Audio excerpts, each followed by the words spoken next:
Bonsoir, nous sommes sur le chemin du retour du national hollandais et je suis avec Sébastien et Baptiste.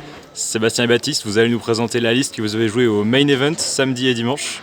Alors dites-nous un petit peu comment l'event s'est passé pour vous. C'est sa liste, parce que moi j'ai juste piqué sa liste et moi j'ai été juste le pantin qui a utilisé sa liste. C'est beau. Pour aller jusqu'au top. Il a fait top 8 et moi j'ai fait 3 rondes. Ah, extraordinaire. Il est tombé contre du SS, c'est pas moi. On comprend que tu as changé de deck pour les side events. Bon alors du coup, montrez-nous un peu ça. Du coup, alors en monstre on a 3 Lilith. En gros en fait un peu le principe du deck c'est d'avoir pas mal de sides déjà prêts dans le main deck. Donc 3 Lilith classiques, mais après 3 rats qui vont avec, donc pour les match-ups comme Orcust, Thunder, Pendule, parce que Pendule genre 3-4 negate, c'est un peu juste impossible de jouer. Parce qu'en théorie, quand on va premier, on auto-win contre ces decks combos, mais on perd en allant deuxième. D'accord. Donc ça c'était les seuls monstres qu'on a dans le jeu. Après du coup plein de moteurs à terrain, je crois qu'il y en a 14 si je me trompe pas. Donc ça avec après les counter traps, donc un jugement, 3 pots de vin. Après moi je jouais 3 trio Jama, mais je voulais en cut 1 donc j'ai joué skill rain aussi. Alors du coup trio Jama, explique-nous un petit peu ce choix. C'est souvent quand tu es premier en fait de setup le terrain et puis contre Salam par exemple il peut pop son seul monstre en fait assez facilement, péter une carte et puis du coup tu as le terrain qui peut être en une phase. Là en fait là tu lui rajoutes des monstres tout simplement, puis tu as plein de cartes en fait.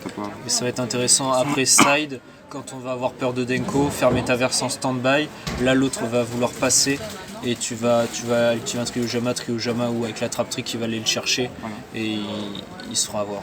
D'accord. Il y aura toujours... Alors du coup là, moi ce que Baba avait fait c'était cut ça, parce que ce qu'on voulait cut c'était ça, qui était plutôt pas ouf en fait. Ça c'était pour Denko par exemple après ça ou quoi que ce soit, ou puis des trucs qui peuvent être un peu chiants. Pour bait une negate en allant deuxième, voilà. Contre Pendule ou Thunder, ça va être le jeu de celui qui a le plus de negate ou de terrain. Et du coup, soit mettre on voulait mettre 2 barrières de terrain, et puis après on a vu qu'il y avait un gars qui jouait la magie continue Valkyrie qui peut être vraiment pas mal, donc t'es sûr que ton adversaire il va jamais top deck une twin ou un truc comme ça. Donc c'est plutôt pas mal comme idée à tester après quoi. Voilà un petit peu les cartes qu'on voulait cut qui sont... Après ton adversaire de top 16 jouait Cosmic Cyclone main deck, donc au final si les gens se mettent à s'adapter, la barrière de terrain sera peut-être pas adaptée. Exactement, à voir. Après du coup au niveau des terrains on a 3 terres du jugement dernier. Cette carte excellente, ça se prend pas H. Ça se prend pas de raid reboot après ça. Je montre un petit peu le texte parce que pas beaucoup de gens doivent connaître cette carte. Ouais, elle est juste ouf. Hein. Ouais, elle est difficile à setup, mais par contre, genre on peut pas la chaîner quand tu vas nous faire des twins ou des machins comme ça. Par contre, c'est juste génial qu'ils puissent pas faire de hache ou des choses comme ça. Et ce qui est bien en plus, c'est que tu setup ça, ton terrain avec ça. Et après, genre par contre, quand il va te péter ton terrain avec une twin ou quoi que ce soit, tu peux chaîner ton métaverse, il peut pas faire hache à ce moment-là. Donc quand on a deux comme ça, c'est la win. Terraforming, ça peut se cut, mais quand t'es deuxième, c'est juste primordial d'avoir le terrain assez vite. Donc terraforming à mettre, je pense. Ça là par exemple il va voir le terrain, il va le negate et du coup derrière pour activer, et puis du coup il aura plus de counter. Ça, et puis en fait tu peux aussi jouer quand tu as Lilith plus le terrain seul, ce sont pas des métaverses ou machin. Tu vas terraforming, tu vas chercher le terrain, tu invoques ta Lilith, tu mets le terrain et en fait du coup lui soit il met pas de monstre, ok ton terrain va pas péter et puis il joue pas en fait. Et soit du coup lui dès qu'il invoque un monstre, hop, tu pop ta Lilith et puis c'est bon. Lui il a un monstre et toi t'en as pas. Et ce move là permet d'éviter de se prendre une hache sur la métaverse, sur le menu métaverse. Donc après du draw, 3 cards of demise, le terrain. Ensuite encore du draw, 3 extravagances, 3 pods, et ensuite là, le seul burn du deck. 3 canons ondulatoires pour le main deck en tout cas. Donc c'est avec ça que tu gagnes, c'est la win condition, c'est Wave Motion Canon qui met 8000 en 2019. Exactement. C'est magnifique. Et c'est la seule carte qui burn dans le main deck, justement parce qu'en fait le principe c'était que personne joue Twin, parce qu'en ce moment c'est plutôt nul contre Salam, contre Orcus. Tu préfères jouer des Typhons ou des mono-cibles ou des Imper, tu joues pas de Twin en main deck. C'était un petit peu l'objectif, même s'il y en a eu quelques-uns qui ont joué Twin main deck. Et du coup ça comme burn ça suffit, tu peux attendre 8 tours, le mec va pas jouer pendant 8 tours, c'est pas très grave. Nous on peut setup pendant 8 tours. Il fallait vraiment une carte comme Mystic Mind pour rendre Wave Motion Canon viable. Ouais. C'est vrai qu'on l'a pas eu bien longtemps, mais c'est la bonne carte qui est montée à 20 balles alors qu'elle valait 3 centimes.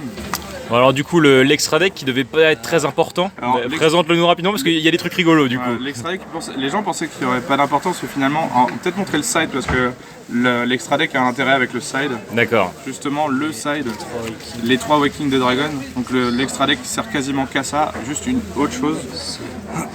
Et du coup, c'est contre SS et puis Et Draco. Draco principalement. Draco, ouais, ça, c'est le seul moyen viable de gagner contre Draco.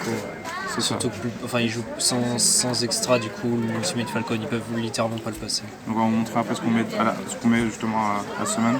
Draco qui est le pire match-up du coup. Exactement. C'est ça. Après 3 Unending, donc c'est contre SS et puis contre des. Par exemple, j'ai vu pas mal miroir. le miroir et puis j'ai vu pas mal de fragrances. Anti-spell fragrance qui traînaient. Il y a aussi des gens qui vont, même si on la même pas trop, parce que juste pour un ordre impérial quoi. Mais ordre impérial normalement pour nous c'est loose. Et du coup ça permet de pop l'ordre impérial par exemple, ce genre de choses. D'accord. Ensuite rajouter du burn pour aller plus vite contre des match-up un peu très particuliers comme SS. Notamment SS. SS on a besoin d'être rapide parce qu'il va nous péter facilement nos terrains. Le canon suffira pas. C'est ça et du coup 3 Secret Blast, 3 Secret Barrel, SS principalement. Et quand même pouvoir, en commençant à 3 minutes du time, pouvoir C'est gagner. ça. Puis après on peut cut comme des choses comme Trio Jama ou des choses comme ça qui quand on est deuxième par exemple ne servent pas à grand chose parce qu'il y a forcément setup des monstres donc t'as pas forcément besoin de ta Trio Majeur. Au Jama des choses comme ça. Et la dernière du coup c'est le Gamciel pour remplacer un petit peu Lara par exemple contre des Salam. Notamment Salam, ouais. Ouais, principalement contre Salam et puis après tu peux rajouter ça contre Pendule, ça te fait 6 cartes pour pop une negate au moins.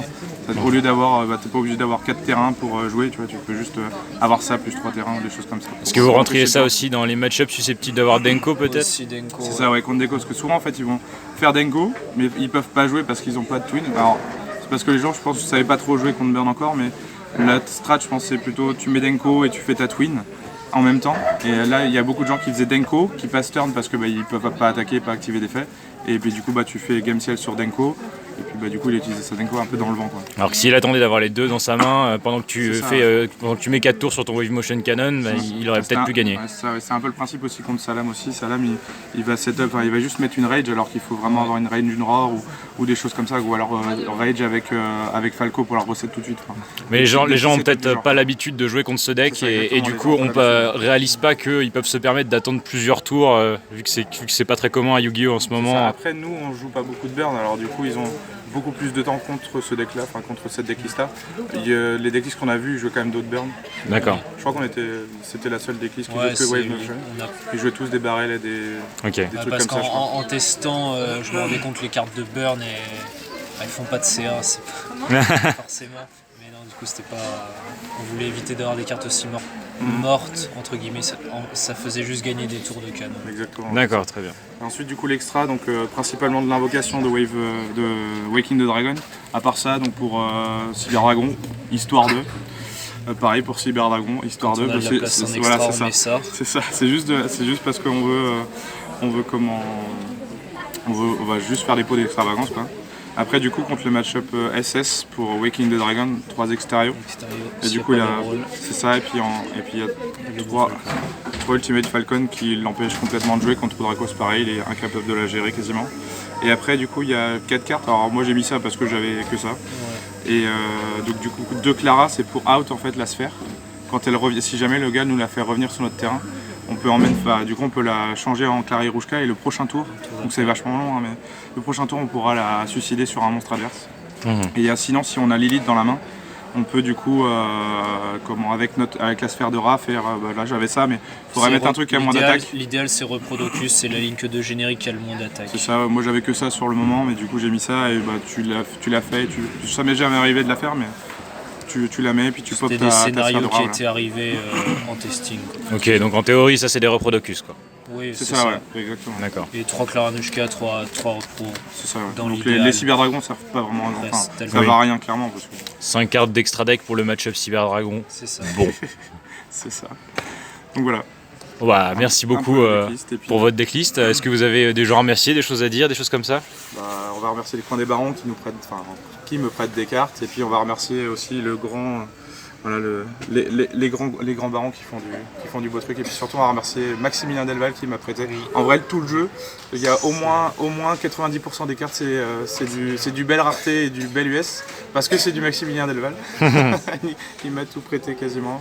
Donc merci à lui, parce que sans lui, là, du coup, j'aurais pas joué ça, j'aurais joué un SS en étant pas sûr que ce soit assez bon. En tout cas, avant d'arriver, j'avais pas eu le temps de tester beaucoup le changement d'SS, et du coup quand j'ai testé, j'ai dit putain, c'est quand même vachement faible. Et puis tu disais avant c'était auto-win contre Salam, maintenant où tu te dis c'est un peu plus compliqué, donc je me sentais pas de jouer ça. Et puis du coup jouer Burn, je dis vas-y, je vais copier la decklist. Je vais copier les grands comme j'ai pu faire avant. C'est bien de copier la decklist des grands.